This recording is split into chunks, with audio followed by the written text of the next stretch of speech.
আজকে বানাবো তেলকই। তো সবার প্রথমে পেঁয়াজ, শুকনো লঙ্কা, জিরেটা পেস্ট করে নেব। এরপর কই মাছগুলি ভালো করে লবণ হলুদ দিয়ে ভালো করে মেখে গরম তেলে ভেজে তুলে রাখবো। এবার ওই তেলেই বড় এলাচ, দারচিনি, কালো জিরে ফোড়ন দিয়ে বেটে রাখা পেস্টটি দিয়ে দেব।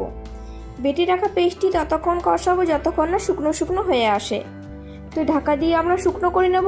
তো দেখো খুব ভালো করে শুকনো শুকনো হয়ে গেছে। এবার এর মধ্যে বেটে রাখা টমেটো, রসুন আর আদার পেস্টটা দিয়ে দেব।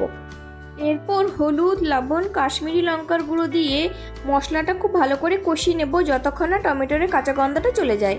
তো কাঁচা গন্ধটা চলে গেলে আর উপর থেকে তেল ছেড়ে দিলে উপর থেকে গরম জল দিয়ে দেব। ফুটে উঠলে ভেজে রাখা কই মাছগুলি দিয়ে উপর থেকে ধনেপাতা দিয়ে গরম গরম নামিয়ে নেব।